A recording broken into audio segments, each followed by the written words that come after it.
नमस्कार दोस्तों, आपके अपने YouTube चैनल जी के भविष्य में स्वागत। दोस्तों, हमारे राजस्थान ज्योग्राफी में राजस्थान के भौतिक विभाजन चल रहे थे और लास्ट जो क्लास थी, इस लास्ट क्लास में हमने जो भौतिक विभाजन है इसकी प्रक्रिया पर क्या की थी, बात की थी। दोस्तों, हमने बात की थी कि राजस्थान को सर्वप्रथम भौतिक प्रदेशों में किसने विभाजित किया और हमने चर्चा की थी प्रोफेसर वीसी मिश्रा महोदय। फिर हमने बात की थी कि प्रोफेसर वीसी मिश्रा महोदय ने राजस्थान को कितने भौतिक प्रदेशों में विभाजित किया, उनकी पुस्तक कौन सी थी, कहाँ से उन्होंने प्रकाशित की थी, 7 जो भौतिक प्रदेश हैं वो राजस्थान के कौन कौन से हिस्से में पाए जाते हैं, उनकी क्या विशेषता है, कौन कौन से जिले जो हैं उस भौतिक प्रदेश में क्या किए जाते हैं, संबंध या संबंधित किए जाते हैं। दूसरी जो हमने बात की थी कि 1968 के बाद में 1971 में प्रोफेसर रामलोचन सिंह जो थे वो भारत के प्रादेशिक विभाजन करते समय राजस्थान को भौतिक प्रदेशों में क्या करते, विभाजित करते। वही मुख्य, गौण और अन्य जो भौतिक प्रदेश है उनके अंतर्गत उन्होंने क्या किया था, विभाजित। उन्होंने राजस्थान को 2 भौतिक प्रदेशों में क्या किया था, विभाजित किया था। उसके बाद में हमने बात की थी 1994 और 1994 में जो भौतिक विभाजन था वो धरातलीय स्वरूप, नदी बेसिन, यहाँ की राजनीतिक सीमाओं के आधार पर सक्सेना और तिवारी जो महोदय थे उन्होंने राजस्थान को भौतिक प्रदेशों में विभाजित किया। उसके बाद में दोस्तों हमने जो बात की थी वो राजस्थान के जो मरुस्थलीय जो प्रदेश है इसकी स्थिति से संबंधित बात की थी। और उससे पहले हमने जो बात की थी वो बात ये की थी कि प्राचीन समय में राजस्थान जो था, या हम कहें कि प्राचीन समय में जो पृथ्वी जो थी उस पृथ्वी पर 4 भूखंड माने गए। पहले एक था पेंजिया का विभाजन हुआ, 2 भूखंडों में विभाजित हो गया, गोंडवाना लैंड और अंगारा लैंड। हमने बात की थी कि उन 4 भौतिक जो प्रदेश हैं कौन कौन से, 2 तो महाद्वीप से संबंधित है और 2 महासागर से संबंधित है। हमने बात की थी महाद्वीप से संबंधित गोंडवाना लैंड और अंगारा लैंड है। हमने कहा था कि अंगारा लैंड या लोरेशिया का कोई भी हिस्सा जो है वो राजस्थान में स्थित नहीं, राजस्थान ही नहीं भारत में भी स्थित नहीं। यानी कहने का अर्थ लोरेशिया जो है या अंगारा लैंड जो है उसका कोई भी हिस्सा भारत की भूमि से संबंधित नहीं, गोंडवाना लैंड से संबंधित भारत का हिस्सा है। और हम कहते हैं राजस्थान जो है, इस राजस्थान में गोंडवाना लैंड के 2 हिस्से हैं, एक हम कहते हैं अरावली और दूसरे हम कहते हैं दक्षिणी पूर्वी पठारी प्रदेश। दोनों के दोनों जो हिस्से हैं वो किसके, गोंडवाना लैंड के। और इसीलिए हम कहते हैं कि विश्व की सबसे प्राचीनतम जो पर्वतमाला है अरावली, वो कहाँ पे अवस्थित है, राजस्थान में अवस्थित है। दूसरी हमने बात की थी कि राजस्थान में और किस भौगोलिक प्रदेश के हिस्से मौजूद है, तो हमने बात की थी तैथिस सागर की। और हमने कहा था कि राजस्थान के 2 भौतिक जो प्रदेश हैं, एक हम कहते हैं मैदानी प्रदेश और दूसरा हम कहते हैं मरुस्थलीय प्रदेश। दोनों के दोनों जो प्रदेश हैं वो तैथिस सागर के अवशेष हैं। और कैसे मानेंगे, क्योंकि आपको पता है कि यहाँ पर खारे पानी की क्या पाई जाती है, झीलें पाई जाती है। दोस्तों उसके बाद में हमने मरुस्थलीय प्रदेश की उत्पत्ति से संबंधित बात की थी और हमने कहा था कि प्रमो कार्बोनिफेरस काल में पश्चिमी राजस्थान जो है यहाँ पर समुद्र का क्या था, अवशेष था। धीरे धीरे समुद्र पीछे हटता चला गया और यहाँ पे आज से लगभग 1000 से 4000 साल पहले मानव जो है वो विकसित होता है। और विकसित होने के बाद में जो है इस संपूर्ण भौगोलिक प्रदेश में अपनी आर्थिक क्रियाएं जो है वो करना प्रारंभ कर देता है और उसके परिणाम स्वरूप ये जो भौगोलिक प्रदेश है ये मरुस्थल में क्या हो जाता है, परिवर्तित हो जाता है। फिर हमने बात की थी मरुस्थलीय प्रदेश का विस्तार है, ये की थी मरुस्थलीय प्रदेश की प्राकृतिक स्वरूप। और प्राकृतिक स्वरूप के अंतर्गत जो था हमने कहा था कि ये जो राजस्थान जो है, इस राजस्थान में जो ये मरुस्थलीय प्रदेश पाया जाता है, ये मरुस्थलीय प्रदेश का अधिकांश जो हिस्सा है वो तो बालुका स्तूपों में युक्त है, यानी रेत के जो धोरे हैं वो यहाँ पर पाए जाते हैं। जबकि इसके कुछ अधिकांश जो भाग है, यानी कहने का अर्थ है कुछ ऐसा हिस्सा जो है जहाँ पर चूने की ग्रंथियाँ या हम कहें बालुका जो क्षेत्र है उनकी जो ग्रंथियाँ वो क्या की जाती है, पाई जाती है। तो सैंडस्टोन या हम कहें चूना पत्थर की जो ग्रंथियाँ हैं वो यहाँ पर देखी जाती है। हम कहते हैं बाड़मेर, जैसलमेर, बीकानेर, जोधपुर का जो हिस्सा है यहाँ पर कई स्थानों पर आज भी ये चट्टानें क्या की जाती है, पाई जाती है। दोस्तों और आज जो हम बात करेंगे मरुस्थलीय प्रदेश का विस्तार एवं स्थिति से संबंधित। दोस्तों, मरुस्थलीय प्रदेश के विस्तार और स्थिति से जैसे हम चर्चा करते हैं, हमारे सामने जो है वो कुछ चीज़ें आती हैं। सबसे पहली जो बात है कि ये जो मरुस्थलीय प्रदेश है, यह क्या राजस्थान की मूल चट्टानों से निर्मित है? ये यहाँ पे जो पाई जाने वाली जो मिट्टी है वो कहीं दूर से यहाँ पर लाके छोड़ी गई। लाके छोड़ने का अर्थ ये मानव द्वारा नहीं, प्राकृतिक जो क्रियाएं हैं, इन प्राकृतिक क्रियाओं के साथ जो है ये मिट्टी बहती रहती है। तो कहने का अर्थ है, जैसे इस बात की ओर हम गौर करते हैं तो दोस्तों हमारे सामने एक बात आती है। बात क्या आती है कि राजस्थान में जो ये मिट्टी पाई जाती है, यानी ये जो बालू का स्तूप पाया जाता है या जो मरुस्थलीय प्रदेश पाया जाता है, इसके अंतर्गत जो मिट्टी है वो राजस्थान की मूल चट्टानों से संबंधित नहीं है। यानी कहने का यहाँ की मूल चट्टानें ऐसी नहीं है। और जैसे हम बात करते हैं कि राजस्थान की मूल चट्टानें नहीं है, तो ये मिट्टी आई कहाँ से? और जैसे हम बात करते हैं, आपको याद होगा कि विश्व का सबसे बड़ा जो मरुस्थल है वो कौन सा है? वो है अंटार्कटिका। और विश्व का सबसे बड़ा बालू का स्तूप युक्त जो मरुस्थल है वो है सहारा। कौन सा है? सहारा। कहाँ पे? अफ्रीका महाद्वीप में। मानचित्र के माध्यम से बताता हूँ।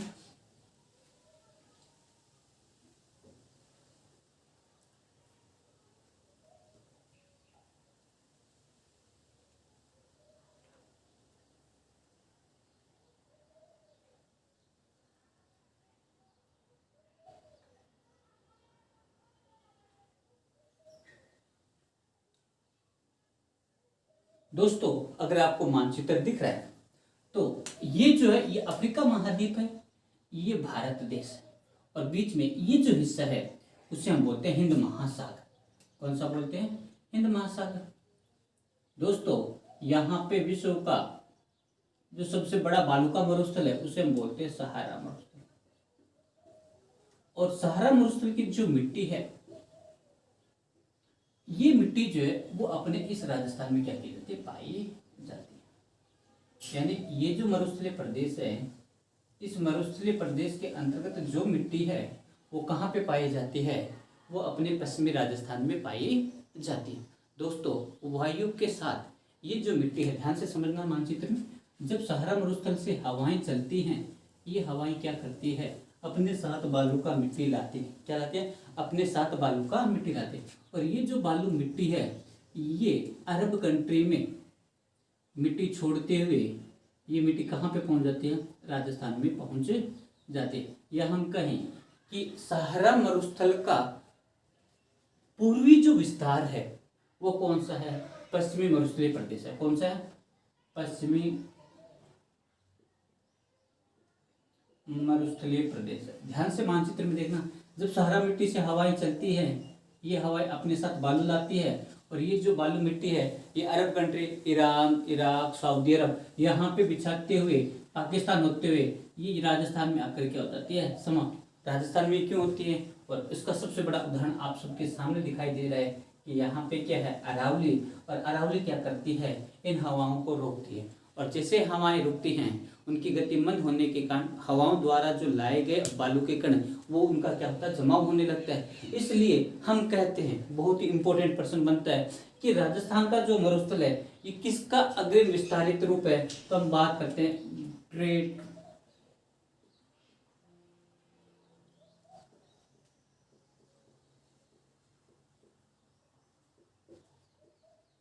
ग्रेट पैलियो आर्टिक अफ्रीकी मरुस्थल का हिस्सा है।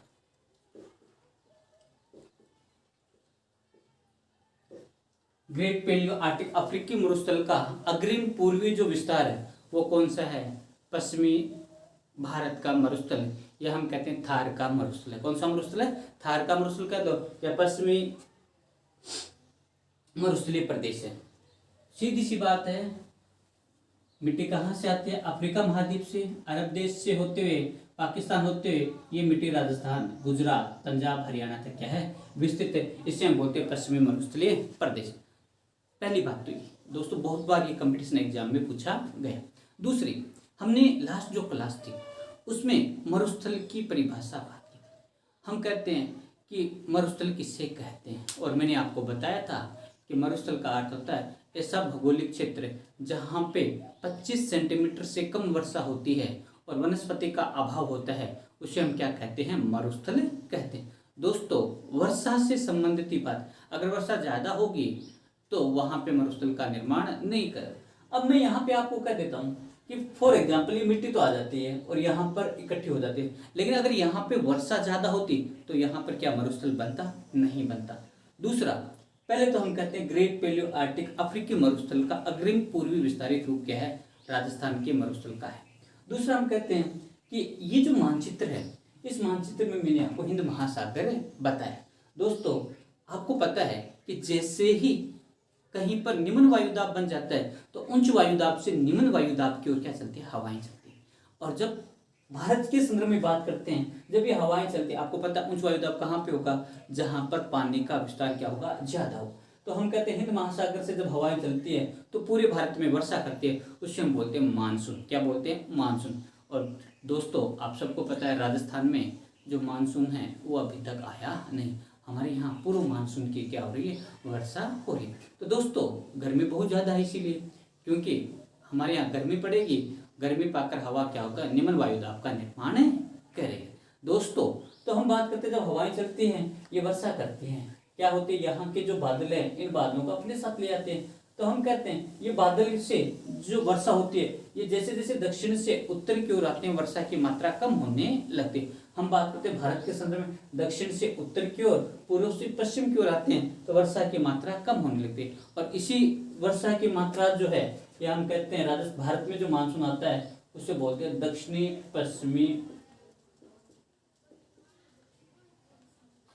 पश्चिमी मानसून।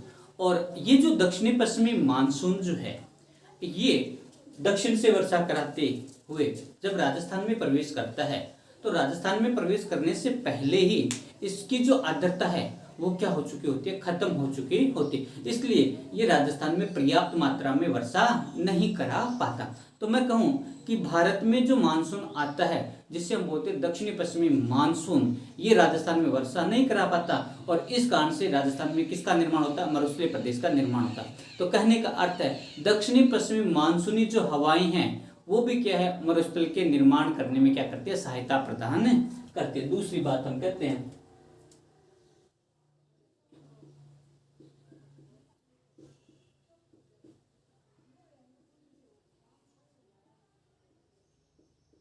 दक्षिण पश्चिमी मानसूनी जो हवाएं हैं वो थार के मरुस्थल के निर्माण में महत्वपूर्ण योगदान देती है। दोस्तों, एक अपवाद है कि कोई हवाएं जो है वो मरुस्थल का निर्माण करते हैं। वैसे विश्व के संदर्भ में आप देखोगे कोई भी ऐसा उदाहरण आपको देखने को नहीं मिलेगा कि कोई हवाएं जो हैं वो मरुस्थल का निर्माण करते हैं। जैसे उदाहरण के रूप में मैंने आपको यहाँ पे बताया था सहारा मरुस्थल, और इस सहारा मरुस्थल के निर्माण के पीछे अटलांटिक महासागर में एक ठंडी जल धारा चलती है जिसे बोलते हैं कनारी। और इस कनारी ठंडी जल धारा के कारण ही इस सहारा मरुस्थल का क्या हुआ? निर्माण हुआ है। दोस्तों, अगर आपने नाम सुना आटाकामा मरुस्थल, जो विश्व का सबसे शुष्क मरुस्थल है, इस मरुस्थल का निर्माण भी जो है वो किसके कारण हुआ है? एक ठंडी जल धारा है। और ये जो ठंडी जल धारा है इसे कहा जाता है हम्बोल्ट की जल धारा। हम्बोल्ट कह दो या पेरू की जलधारा, उस जलधारा के कारण जो है वो मरुस्थल का क्या होता है? निर्माण होता है। तो दोस्तों, एक बात तो हमने कर ली कि पश्चिमी मरुस्थलीय प्रदेश है ये ग्रेट पैलियो आर्टिक अफ्रीकी मरुस्थल का पूर्वी विस्तार है। दूसरा, ये जो मरुस्थल, अगर यहाँ पे वर्षा होती तो मरुस्थल का निर्माण नहीं होता, लेकिन दक्षिण पश्चिमी मानसूनी हवा यहाँ पे वर्षा नहीं करवाती, इसलिए ये जो है यहाँ पर क्या है? मरुस्थल का निर्माण होता है। अब हम बात करते हैं कि इसकी अक्षांशीय स्थिति क्या है। दोस्तों, राजस्थान की अक्षांशीय स्थिति हमने पढ़ी थी 23 डिग्री 3 मिनट उत्तरी अक्षांश से 30 डिग्री 12 मिनट उत्तरी अक्षांश। लेकिन मरुस्थल कहाँ से प्रारंभ हो रहा है? यहाँ से प्रारंभ हो रहा है। और ये जो अक्षांशीय स्थिति है ये बनती है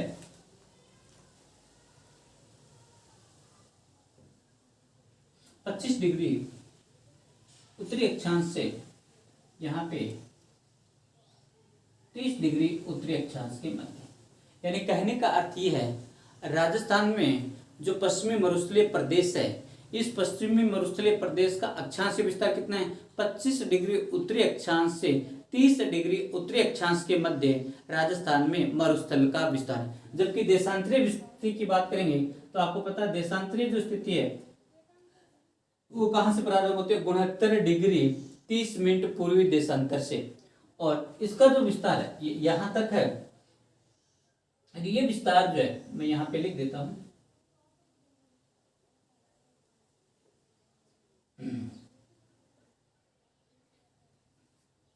74 डिग्री नहीं 76 डिग्री 45 मिनट, 76 डिग्री 45 मिनट पूर्वी देशांतर के मध्य जो है वो क्या पाया जाता है, मरुस्थल पाया जाता है। यानी कहने का अर्थ है 25 डिग्री उत्तरी अक्षांश से 30 डिग्री उत्तरी अक्षांश के मध्य 69 डिग्री 30 मिनट पूर्वी देशांतर से 76 डिग्री 45 मिनट पूर्वी देशांतर के मध्य राजस्थान में मरुस्थल का विस्तार माना जाता है। दोस्तों अगर हम इसकी लंबाई और चौड़ाई की बात करते हैं तो हम बात करते हैं उत्तर पश्चिम, उत्तर पश्चिम से दक्षिण पूर्व,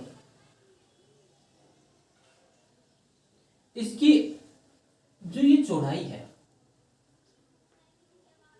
ये है 640 किलोमीटर। उत्तर पश्चिम यानी कहने का इस प्रकार से मानो आप, उत्तर पश्चिम से दक्षिण पूर्व की ओर जो ये लंबाई है ये कितनी है, 640 किलोमीटर। जबकि पूर्व से पश्चिम इसकी जो चौड़ाई है वो है 300 किलोमीटर। कितने किलोमीटर है, पूर्व से पश्चिम जो इसकी चौड़ाई है वो कितनी है, 300 किलोमीटर। दोस्तों पहले तो इसका स्क्रीनशॉट लीजिए, उसके बाद में इसके आगे की चर्चा करते हैं।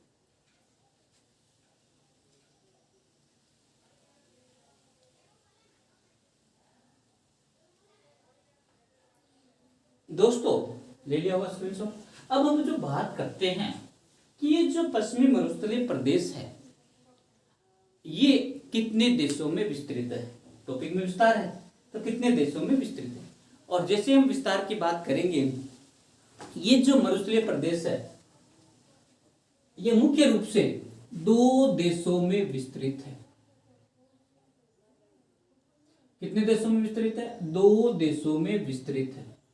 दोस्तों आप सबको पता है एक देश जो है वो पाकिस्तान है, या मैं यहां पे लिख देता हूं पश्चिमी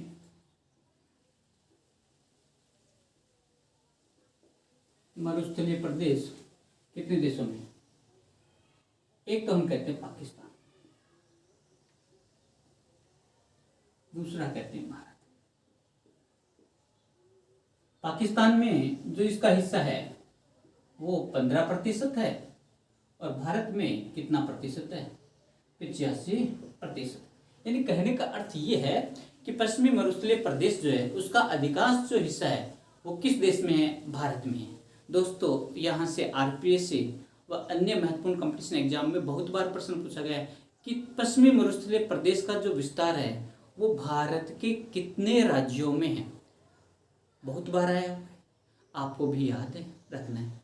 कमेंट करके बताइए कितने राज्यों में, जल्दी से आप लोग कमेंट करके उत्तर दीजिए। दोस्तों मैं बता रहा हूँ ध्यान रखना, ये जो पश्चिमी मरुस्थलीय प्रदेश है इसमें सबसे पहले हम बात करते हैं दक्षिण से प्रारंभ करते हैं। गुजरात के बाद में अपना राजस्थान के बाद में हरियाणा और हरियाणा के बाद में पंजाब। यानी कहने का अर्थ है भारत के तो 4 राज्यों में और पाकिस्तान के 2 प्रांत, एक तो पंजाब प्रांत है और दूसरा कौन सा, सिंध। यानी पाकिस्तान में 2 हैं, एक तो पंजाब है, दूसरा कौन सा है, सिंध है। अब बात यह है इस 85% का कितने प्रतिशत हिस्सा राजस्थान में विद्यमान है। दोस्तों मैं कहूं कि थार के मरुस्थल का 85% भारत में है और भारत का लगभग 60% जो हिस्सा है वो कहां पर विद्यमान है, राजस्थान में विद्यमान है। यानी इस 85% का लगभग 60% जो हिस्सा है वो कहाँ पर विद्यमान है? राजस्थान में विद्यमान है। जबकि ये जो 60% हिस्सा है ये राजस्थान के कुल क्षेत्रफल के कितने प्रतिशत हिस्से पर विद्यमान? 61% से अधिक क्षेत्रफल पर क्या है? विद्यमान है। दोस्तों बहुत इंपॉर्टेंट है। थार के मरुस्थल का या पश्चिमी मरुस्थल का कितने प्रतिशत हिस्सा राजस्थान में है? तो हम कहेंगे 60%। और राजस्थान के कुल क्षेत्रफल के कितने प्रतिशत भाग पर पश्चिमी मरुस्थलीय प्रदेश विस्तृत है? तो हम कहेंगे 61% हिस्से पर। कितने प्रतिशत हिस्से पर? 61% हिस्से पर ये क्या है? विद्यमान है। तो दोस्तों ये चीज जो है आपको क्या करनी है? याद रखनी है कि पश्चिमी मरुस्थलीय प्रदेश जो है वो 2 देशों में है, भारत और पाकिस्तान। हम कहें भारत के कितने राज्यों में? 4 राज्यों में। अगर दिशा की बात करें तो दक्षिण से पहले गुजरात, फिर राजस्थान, फिर हरियाणा और उसके बाद में क्या आता है? पंजाब आता है। अगर क्षेत्रफल के आधार पर बात करेंगे, पहला राजस्थान, उसके बाद में गुजरात, उसके बाद में पंजाब और हरियाणा। ये जो है वो क्षेत्रफल के आधार पर जो है वो क्या माने जाते हैं? मरुस्थलीय प्रदेश के जो राज्य हैं वो क्या किए जाते हैं? माने जाते हैं। दोस्तों अब हम जो बात कर रहे हैं कि ये जो मरुस्थलीय प्रदेश है जिसका विस्तार राजस्थान में 25 डिग्री उत्तरी अक्षांश से 30 डिग्री उत्तरी अक्षांश, 69 डिग्री 30 मिनट पूर्वी देशांतर से 76 डिग्री 45 मिनट पूर्वी देशांतर के मध्य है। इसकी उत्तर पश्चिम से दक्षिण पूर्व की ओर जो लंबाई है 640 और पश्चिम से पूर्व की ओर जो चौड़ाई है वो कितनी है? 300 किलोमीटर। ये राजस्थान के लगभग 1,75,000 वर्ग किलोमीटर क्षेत्र में क्या है? विस्तृत है। कितने? 1,75,000 वर्ग किलोमीटर क्षेत्र में ये थार का मरुस्थल जो है वो क्या माना जाता है? विस्तृत माना जाता है। दोस्तों 1,75,000 वर्ग किलोमीटर ये ऑथेंटिक डाटा है। हम कहते हैं ऑथेंटिक डाटा क्या होते हैं? ऐसे डाटा जो आरपीसी जो है या अधीनस्थ सेवा चयन बोर्ड या राजस्थान माध्यमिक शिक्षा बोर्ड जो है वो क्या करती है? इनको मानती है। तो इसके लिए जो हम चीज़ पढ़ते हैं गाइड जो है वो कभी भी ऑथेंटिक नहीं होती। हम कहें हिंदी ग्रंथ अकादमी की पुस्तकें, हम कहें एनसीईआरटी की पुस्तकें या राजस्थान सरकार द्वारा प्रकाशित विभिन्न जो सूचनाएं वो क्या है? ऑथेंटिक। अगर उनमें कहीं पर ये चीज़ दी हुई है तो हम उसे क्या मानेंगे? ऑथेंटिक मानेंगे। तो अलग अलग किताबों में क्षेत्रफल अलग अलग है, लेकिन ऑथेंटिक बात करेंगे तो ये जो पश्चिमी मरुस्थलीय प्रदेश है ये राजस्थान के 1,75,000 वर्ग किलोमीटर क्षेत्र में क्या है? विस्तृत है। और ये जो क्षेत्र है ये समुद्र तल से लगभग 200 से 300 मीटर क्या रखता है? ऊंचाई रखता है। दोस्तों यानी कहने का अर्थ है अरावली का पश्चिमी जो मरुस्थलीय प्रदेश है इसकी समुद्र तल से जो ऊंचाई है वो कितनी है? 200 से 300 मीटर है। कितनी है? 200 से 300 मीटर। दोस्तों यहाँ पर एक बहुत ही इंपॉर्टेंट प्रश्न आ गया है। प्रश्न क्या है? समुद्र तल से औसत ऊंचाई क्या होती है? दोस्तों सबसे पहला कि भारत में कौन से समुद्र तट से औसत ऊंचाई निकाली जाती? अगर अलग अलग समुद्र तट से औसत ऊंचाई निकालेंगे तो आपको पता है ऊंचाई जो है वो अलग अलग आएगी। इसलिए संपूर्ण भारत की जो समुद्र तल से औसत ऊंचाई निकाली जाती है वो निकाली जाती है चेन्नई के तट से। कई वर्षों के लंबे अध्ययन के बाद में यहाँ की औसत ऊंचाई ज्ञात की गई।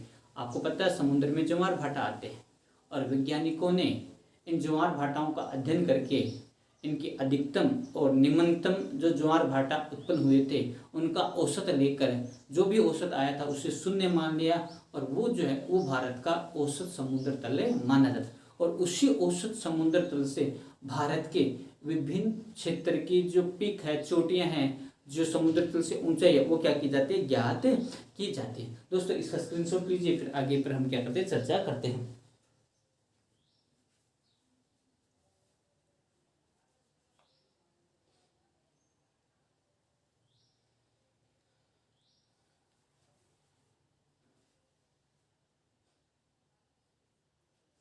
दोस्तों अब इससे आगे की जो बात करेंगे हम करते हैं कि ये जो पश्चिमी मरुस्थलीय प्रदेश है इसका निर्माण कौन करता है? हमने अभी बात की थी कि ये अग्रिम विस्तारित रूप है किसका? ग्रेट पैलियोआर्टिक मरुस्थल का। दूसरी हमने बात की दक्षिणी पश्चिमी मानसूनी हवाओं द्वारा यहाँ पे वर्षा नहीं होती, इसलिए दक्षिणी पश्चिमी मानसूनी जो हवाएं हैं वो मरुस्थल का क्या करते हैं, निर्माण करते हैं। वैसे ये जो मानसूनी हवाएं हैं ये किसके वृष्टि छाया प्रदेश में है, अरावली के वृष्टि छाया प्रदेश में।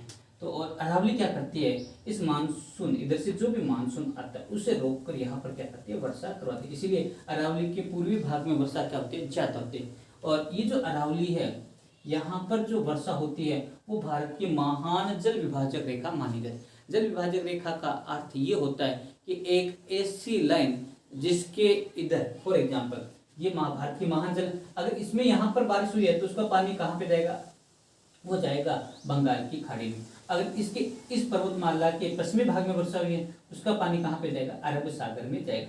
तो कहने का था ऐसी लाइन है, इधर वर्षा हुई पूर्व की ओर तो पानी कहाँ पे जाएगा, बंगाल की खाड़ी में। अगर पश्चिम की तरफ वर्षा होती है, पानी गिरता है तो उसका पानी कहाँ पे जाएगा, अरब सागर में जाएगा। तो इस प्रकार की जो स्थिति होती है उसे कहा जाता है महान जल विभाजक रेखा। अब ये जो जल विभाजक रेखा है यहाँ पर औसत जो वर्षा होती है वो 50 सेंटीमीटर होती है। कितनी होती है, 50 सेंटीमीटर। और आपको पता है 1 सेंटीमीटर में कितने मिलीमीटर होते हैं, 10 मिलीमीटर होते हैं। तो मिलीमीटर से संबंधित बात करेंगे तो कितनी होगी, 500 मिलीमीटर। अगर सेंटीमीटर से बात करेंगे तो हम कहेंगे 50 सेंटीमीटर। कितनी सेंटीमीटर है, 50 सेंटीमीटर वर्षा होती है। और ये जो 50 सेंटीमीटर समवर्षा रेखा कहता है ऐसी रेखा जहां पर समान वर्षा क्या की जाती है, प्राप्त की। जहां पे 50 सेंटीमीटर होती है उसको जोड़ने वाली समवर्षा रेखा को क्या कहा जाता है, 50 सेंटीमीटर। यानी अरावली जो है वो 50 सेंटीमीटर समवर्षा रेखा का क्या करती है, निर्धारण करती है। और 50 सेंटीमीटर समवर्षा रेखा के पश्चिमी भाग में जो भौगोलिक प्रदेश है उसे क्या कहा जाता है, पश्चिमी मरुस्थलीय प्रदेश कहा जाता है। और कहाँ तक विस्तृत है राजस्थान में, ये रेड क्लिफ रेखा तक विस्तृत है। रेड क्लिफ रेखा कह दो या अंतर्राष्ट्रीय सीमा रेखा जो है, अंतर्राष्ट्रीय सीमा रेखा और 50 सेंटीमीटर या अरावली के मध्यवर्ती भाग में जो भी भौगोलिक प्रदेश है उसे हम कहते हैं पश्चिमी मरुस्थलीय प्रदेश। क्या कहेंगे, पश्चिमी मरुस्थलीय प्रदेश के नाम से क्या किया जाता है, संबोधित किया जाता है। दूसरी जो दोस्तों हम बात करते हैं कि इस पश्चिमी मरुस्थलीय प्रदेश में, यानी ये जो मानचित्र आपको दिख रहा है इस मानचित्र में राष्ट्रीय कृषि आयोग ने कितने जो जिले हैं वो मरुस्थलीय माने, एक पर चर्चा करेंगे। और टोटल जो जिले हैं वो 12 है। ध्यान से समझना, अरावली के पश्चिम में राजस्थान के कुल 13 जिले हैं। कितने जिले हैं, 13। उन 13 जिलों में से 12 जिले जो है वो मरुस्थलीय जिले क्या किए जाते हैं, माने जाते हैं। सबसे पहले 12 जिले कौन कौन से, हम उन पर चर्चा करते हैं। जो नवीनतम शामिल किया गया वो हनुमानगढ़ किया गया। पहला जो जिला है वो गंगानगर, दूसरा हनुमानगढ़, तीसरा चूरू, चौथा झुंझुनू, पांचवा सीकर, छठा नागौर, सातवां बीकानेर, आठवां जोधपुर, नौवां जैसलमेर, 10वां बाड़मेर, 11वां जालौर, 12वां पाली। ये जो 12 जिले हैं इसे भारतीय कृषि वैज्ञानिक संगठन क्या मानते हैं, मरुस्थलीय जिले मानते हैं। ठीक है दोस्तों, अब भारतीय 13वां जिला कौन सा है, जो अरावली के पश्चिमी भाग में है लेकिन मरुस्थलीय जिला नहीं माना जाता। दोस्तों जब हम बात करते हैं तो यहाँ पर एक जिला आता है और जिले का नाम है सिरोही। सिरोही के माउंट आबू को छोड़ दो, समस्त जो भौगोलिक प्रदेश है वो अरावली के पश्चिमी भाग में क्या किया जाता है, शामिल किया जाता है। तो दोस्तों आपको याद रखना है 12 जिले कौन से हैं, किसने शामिल किया, राष्ट्रीय कृषि जो संगठन है, राष्ट्रीय कृषि विज्ञान संगठन जो है वो राजस्थान के 12 जिलों को मरुस्थलीय जिले मानते हैं। क्रम से याद रखना, उत्तर से सबसे पहले गंगानगर, हनुमानगढ़, चूरू, झुंझुनू, सीकर, नागौर, बीकानेर, जोधपुर, जैसलमेर, बाड़मेर, जालौर, पाली। तो ये जो जिले हैं ये क्या है, मरुस्थलीय जिले क्या किए जाते हैं, माने जाते हैं। जल्दी से 12 जिलों का स्क्रीनशॉट ले लीजिए, बहुत बार कंपटीशन एग्जाम में पूछा है, और एक जो है वो पाली था। जल्दी से स्क्रीनशॉट लीजिए।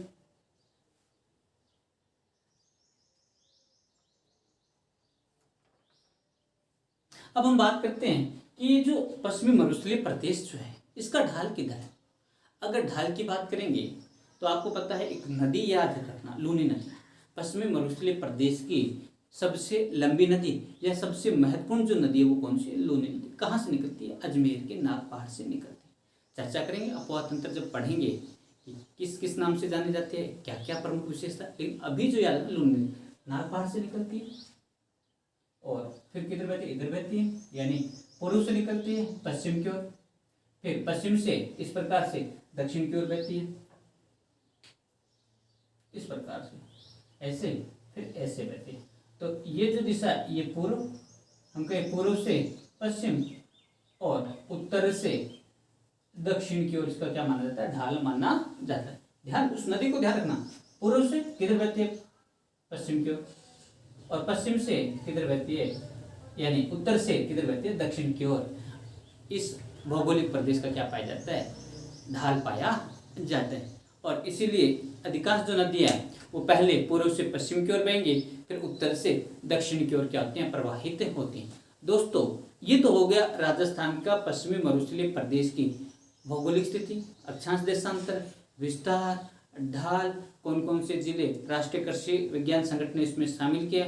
अब एक बात करते हैं कि ये जो पश्चिमी मरुस्थलीय प्रदेश है ऊंचावच के आधार पर, यानी जब हम इसे देखते हैं तो इसकी भौगोलिक दृष्टि देखने ऊंचावच के आधार पर जो है इसे कितने भागों में क्या किया जाता है, विभाजित किया जाता है।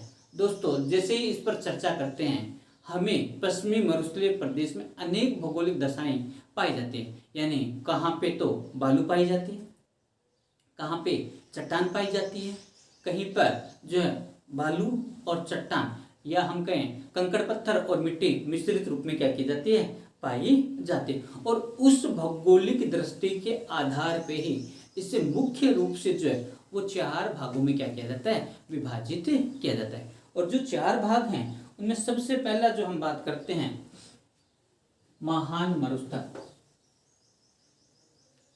पहली जो बात है वो क्या है, महान मरुस्थल की है। मैं यहाँ पे बता देता हूँ, महान मरुस्थल जो है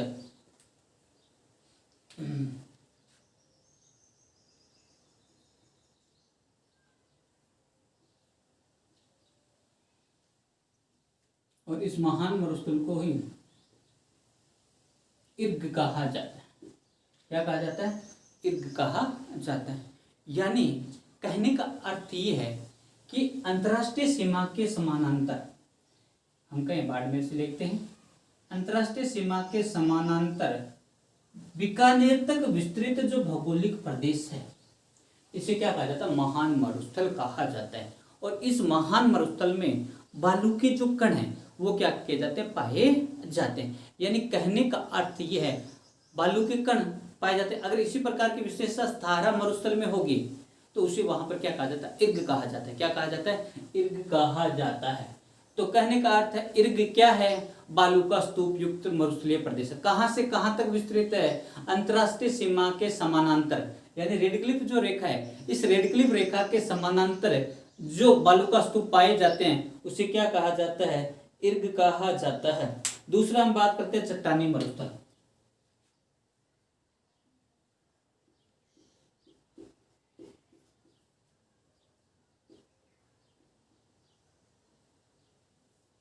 और चट्टानी मरुस्थल अगर राजस्थान में हम चट्टानी और इसे ही हमादा के नाम से क्या किया जाता है, जाना जाता है। और दोस्तों आपको पता है कि इस महान मरुस्थल के जस्ट पश्चिमी भाग में एक भौगोलिक प्रदेश ऐसा भी है जहां पर चूने की चट्टानें क्या की जाती है, पाई जाती है। बालू का पत्थर और चूने की चट्टानें, बालू का पत्थर और चूने की चट्टानें, आप सबको पता है कि यहाँ पर समुद्र के अवशेष थे और उन समुद्र के अवशेष के कारण जुरासिक काल के अंतिम समय में ये जो समुद्र था ये सिमटने लगा था। और इस कारण से जहाँ पर समुद्री विस्तार था वहाँ पर बालू का पत्थर और चूना पत्थर जो इकट्ठा होने से किसका निर्माण हो गया, चट्टानों का निर्माण हो गया। और ऐसे ही भौगोलिक प्रदेश को हम क्या नाम देते हैं, हमादा के नाम से जानते हैं। क्या नाम देते हैं, हमादा। और इसे ही कहा जाता है चट्टानी मरुस्थल। कौन कौन से जिले आते हैं, तो इस प्रकार से मैं बताता हूँ, बाड़मेर, जैसलमेर, फलोदी और थोड़ा सा दक्षिणी बीकानेर का कुछ हिस्सा जो है इसमें क्या किया जाता है, शामिल है। यानी बाड़मेर, जैसलमेर तो मुख्य रूप से, और आंशिक रूप से जोधपुर और दक्षिणी जो बीकानेर है ये जो है ये किस में आते हैं, हमादा में। वापिस मैं बता देता हूं, बाड़मेर, जैसलमेर, फलोदी का नाम सुना होगा, जोधपुर और दक्षिणी बीकानेर इसमें क्या किए जाते हैं, शामिल किए जाते हैं। दोस्तों तीसरा जो है वो है पथरीला मरुस्थल। आ रहा ना,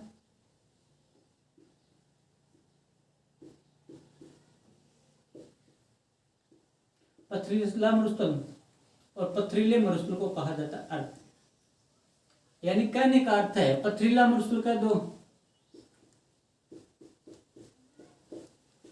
मिश्रित मरुस्थल का दो, यानी मिश्रित और पथरीले का अर्थ क्या है, ऐसा मरुस्थल जहां पे चट्टान भी पाई जाती हो और क्या पाई जाती हो, बालू भी, यानी दोनों ही मिश्रित रूप से पाए जाते हैं। यानी कहने का अर्थ ये है कि चूने की चट्टानें, बालू का पत्थर की चट्टानें और साथ में बालू का स्तूप की जो मिट्टी है ये एक साथ जब पाई जाती है इसे हम क्या कहते हैं, इसे पथरीला मरुस्थल या इसे सहारा में अर्घ के नाम से क्या किया जाता है, शामिल किया जाता है। और इसके अंतर्गत मुख्य रूप से जैसलमेर का जो रामगढ़ वाला जो बेल्ट है, रुद्रवा और रामगढ़ वाला जो बेल्ट है, यहाँ पर इस प्रकार की भौगोलिक जो विशेषता है मैं लिख देता हूं,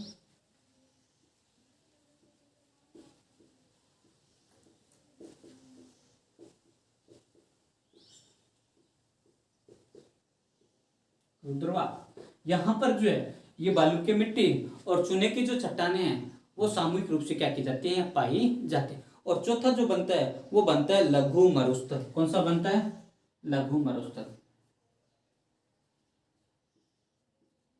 और लघु मरुस्थल आप सबको पता है, जब हमने राजस्थान की अंतर्राज्यीय सीमा की बात की थी तो यहाँ पर गुजरात के पास, यहाँ के बाड़मेर के पास कौन सा जिला लगता है, गुजरात का कच्छ लगता है। और कच्छ का रण जो है, इस कच्छ के रण से लेकर इस प्रकार से बीकानेर तक का ये जो भौगोलिक प्रदेश है उसे किस नाम से जाना जाता है, लघु मरुस्थल के नाम से जाना जाता है। यानी कहने का अर्थ है अंतर्राष्ट्रीय सीमा के समानांतर महान मरुस्थल या एक इसके समकक्ष बराबर में ही चट्टानी मरुस्थल या हमादा कहते हैं। पथरीला मरुस्थल केवल जैसलमेर का हिस्सा है और उसके बाद में लघु मरुस्थल है। हम कहते हैं कच्छ से लेकर ये जो भौगोलिक प्रदेश है इस प्रकार से और बीकानेर तक विस्तृत है, इसे हम क्या कहते हैं, इसे हम कहते हैं लघु मरुस्थल के नाम से क्या करते हैं, संबोधित करते हैं। दोस्तों लघु मरुस्थल में लिख देता हूं, कच्छ से लेकर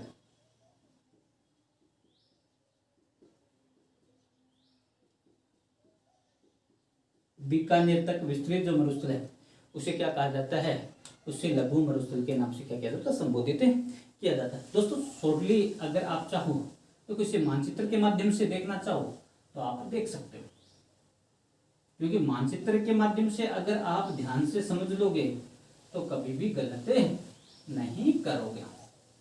12 जिले आ गए होंगे, मानचित्र में याद रह जाएगा। अब एक यही जो 12 जिले हैं उनको छोड़ दो, अब बिना मानचित्र में इस प्रकार से बनाकर जब आप देखोगे तो पहला जो हमने कहा था महान मरुस्थल इर्ग, और मैंने कहा था जैसलमेर से लेकर कहां तक विद्यमान है, बीकानेर तक विद्यमान है पहला। दूसरा हमने कहा था चट्टानी मरुस्थल, तो हमने कह दिया इस प्रकार से थोड़ा सा हिस्सा है ये चट्टानी मरुस्थल। तीसरा हमने बात की थी पथरीला मरुस्थल, और पथरीला जो मरुस्थल है वो थोड़ा सा इस प्रकार से तीसरा, और फिर ये जो हिस्सा है ये यहाँ से लेकर इस प्रकार से बीकानेर तक का ये कौन सा है, चौथा हिस्सा है। कौन सा है, चौथा। तो 4 प्रकार के मरुस्थल किए हमने। पहला किया महान मरुस्थल या हमने कहा इर्क, दूसरा हमने कहा है चट्टानी मरुस्थल या हमादा, तीसरा हमने कहा पथरीला मरुस्थल जो जैसलमेर के रामगढ़ और रुद्रवा में है, और चौथा क्या है, लघु मरुस्थल, जो कच्छ से लेकर बीकानेर तक है विस्तृत। अब इसका स्क्रीनशॉट ले लीजिए, उसके आगे की हम क्या करते हैं, चर्चा करते हैं। ले लिया होगा स्क्रीनशॉट। अब हम बात करते हैं कि शुष्कता के आधार पर ये जो मरुस्थलीय प्रदेश है इसे कितने भागों में विभाजित किया जाता है, यानी वर्षा की मात्रा के आधार पर, यहाँ पे प्राप्त होने वाली वर्षा की मात्रा के आधार पर इससे कितने भागों में विभाजित किया जाता है। वर्षा की मात्रा का दोस्तों यह जो है आप शुष्कता के आधार पर कह सकते हैं, दोनों का अर्थ एक ही है। और एग्जामिनर आपको फंसाने के लिए किसी भी प्रकार का जो प्रश्न है वो बना सकता है, वर्षा के आधार पर, शुष्कता के आधार पर। और हम क्या करते हैं, रटी रटाई जो बात है वो ध्यान रखते हैं। भैया आपको देखो कि हमने शुष्कता के आधार पर पढ़ा है लेकिन वर्षा की मात्रा के आधार पर नहीं पढ़ा, तो अर्थ एक ही है। तो याद रखना, दोनों में से कोई भी पूछे तो अर्थ एक ही होगा। शुष्कता के आधार पर या वर्षा की मात्रा के आधार पर पश्चिमी मरुस्थलीय प्रदेश को कितने भागों में विभाजित किया जाता है। तो यहां पे मैं लिख रहा हूं शुष्कता के आधार पर, और शुष्कता के आधार पर इसे हम मुख्य रूप से जो है वो दो भागों में क्या करते हैं, विभाजित करते हैं। पश्चिमी शुष्क मरुस्थल और दूसरा जो है अर्ध शुष्क मरुस्थल, या इसे कहते हैं भाग। ठीक है, पश्चिमी शुष्क मरुस्थल एक हो गया और अर्ध शुष्क मरुस्थलीय प्रदेश, ये हम बात करते हैं बागर, दो हो गए। अब ये जो वर्षा की मात्रा या शुष्कता के आधार पर, तो देसी भाषा में बात करते हैं कि इन दोनों को विभाजित कौन करता है। इस प्रकार से मैं बता देता हूं। हमने बात की थी यहाँ पर ये अक्षांश विस्तार 50 सेंटीमीटर समवर्षा रेखा, और ये जो अंतर्राष्ट्रीय सीमा है इस अंतर्राष्ट्रीय सीमा के समकक्ष 5 सेंटीमीटर समवर्षा रेखा कहते गुजरती है, और 50 सेंटीमीटर है और 5 सेंटीमीटर के मध्य इस प्रकार से एक समवर्षा रेखा है गुजरती है। और वैसे तो ये जो समवर्षा रेखा है इसे कहा जाता है 25 सेंटीमीटर समवर्षा रेखा, या वही मिलीमीटर में बात करें तो 250 मिलीमीटर समवर्षा रेखा जो है इस पश्चिमी मरुस्थलीय प्रदेश को दो भागों में विभाजित करती है। तो यहाँ पे मैं लिख देता हूँ 25 सेंटीमीटर है या 250 मिलीमीटर समवर्षा रेखा जो है वो इसे क्या करती है, दो बराबर भागों में विभाजित करते हैं। दोस्तों यहाँ पे वर्षा कम होती है लेकिन इस भाग में कृषि कार्य होने के कारण जो है वो घग्गर के मैदान में क्या किया जाता है, विभाजित कर दिया जाता है। अब जो बात करेंगे हम वो करेंगे कि ठीक है, शुष्कता के आधार पर हमने मुख्य रूप से दो भागों में क्या किया है, इस प्रदेश को विभाजित किया है। अब ये जो दो प्रदेश हैं इन्हें भी उपभागों में क्या किया जाता है, विशेषताओं के आधार पर उपभागों में क्या किया जाता है, विभाजित किया जाता है। तो ये जो भाग हैं उन पे हम चर्चा कर लेते हैं। पहले कौन कौन से भाग है उसके बाद में हम और बातें करेंगे। तो सबसे पहले हमने बात की शुष्क मरुस्थलीय प्रदेश, और ये जो शुष्क मरुस्थलीय प्रदेश है इसे दो भागों में हम क्या करते हैं, विभाजित करते हैं। पहला जो भाग है उसे हम बात करते हैं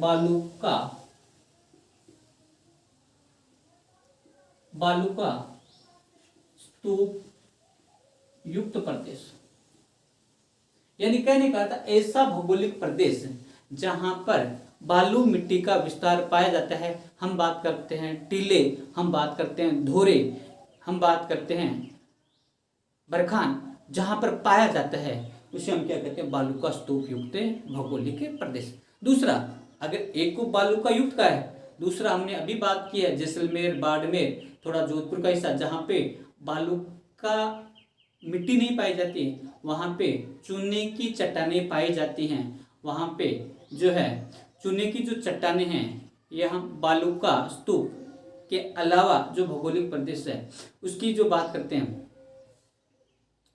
वो वहाँ पर क्या की जाती है, पाई जाती है। दोस्तों हमने बात की थी यहाँ पे फलोदी, रामगढ़, मोहनगढ़ वाला जो भौगोलिक प्रदेश है इसे हम बात करेंगे बालू का मुक्त प्रदेश या बालू का स्तूप मुक्त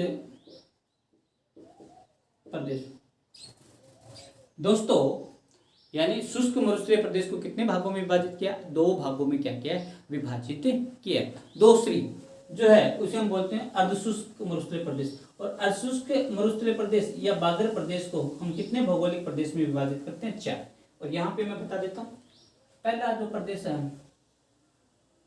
उसे हम बोलेंगे घग्गर का मैदान। दूसरा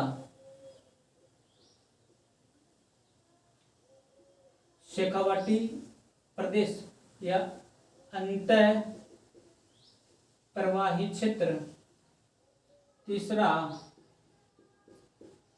नागौरी उच्च भूमि। और ये है लूनी नदी बेसिन।